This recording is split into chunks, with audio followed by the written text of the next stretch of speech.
এ নবীকে বাদ দিলে আমার রবকে চেনা যায় না। আঙ্গুলি উপরের দিকে উঁচু করলে চাঁদ ভেঙে দুই টুকরা হয়ে যায়। জান্নাত তিনি চাক্ষুষ দেখে এসে আমাদেরকে মেরাজ শেষে বর্ণনা করে শুনিয়েছেন। তুমি হচ্ছে মাজনুন মানে পাগল। আওয়াজ করে সবাই পড়ুন নাউযু বিল্লাহি মিন যালিক। বিশ্বনবী সাল্লাল্লাহু আলাইহি ওয়াসাল্লামের জীবনী, ওনার বায়োগ্রাফি নিয়ে কথা বলাটা দুষ্কর, কারণ এটার কোনো শেষ নাই, কুল নাই, কিনারা নাই, বিয়ন্ডলেস, বাউন্ডলেস, বটমলেস। কারণ তিনি তো এমন নবী যিনি হ্যাঁ বললে এটা শরীয়তে হালাল হয়ে যায়।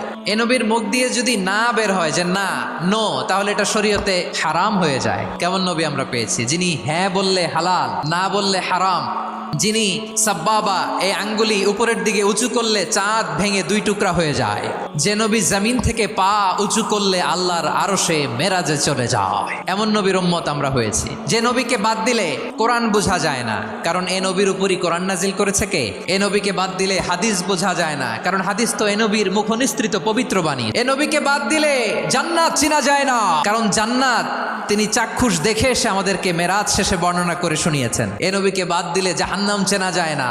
এ নবীকে বাদ দিলে আমার রবকে চেনা যায় না। তো বিশ্বনবীর পাঁচটি বৈশিষ্ট্যের কথা আল্লাহ তাআলা এই সূরাতে উল্লেখ করেছেন। আল্লাহ রাসূল সাল্লাল্লাহু আলাইহি ওয়াসাল্লাম যখন মক্কাতে দাওয়াত দিচ্ছিলেন, মক্কার কুরাইশরা নানাভাবে বিশ্বনবী সাল্লাল্লাহু আলাইহি ওয়াসাল্লামকে কষ্ট দিচ্ছিল, নানাভাবে ট্যাগিং করছিল, মিথ্যা অপবাদ দিচ্ছিল। কখনো কখনো তারা বিশ্বনবীকে বলছিল মিথ্যাবাদী, কাযযাব। কখনো বলছিল যে তুমি হচ্ছে জাদুকর, সাহের। কখনো বলেছে শায়ের, মুহাম্মদ তুমি কবি।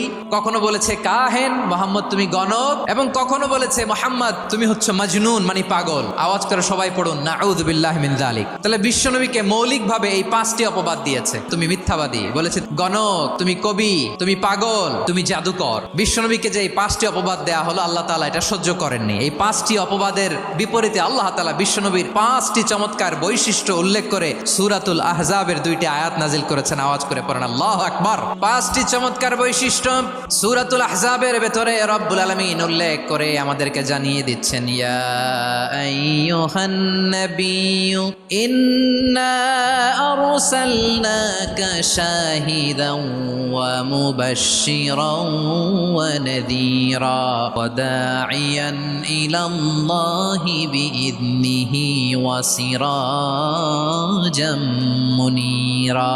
রব্বুল আলামিন ডেকে বলেন, ও নবী, নিশ্চয় আমি আপনাকে সাক্ষ্যদাতা রূপে প্রেরণ করেছি, সুসংবাদদাতা রূপে প্রেরণ করেছি, সতর্ককারী রূপে প্রেরণ করেছি, আল্লাহর দিকে আহ্বানকারী রূপে প্রেরণ করেছি, আর আলোদানকারী চেরাগ রূপে, প্রদীপ রূপে প্রেরণ করেছি। পড়েন সুবহানাল্লাহ।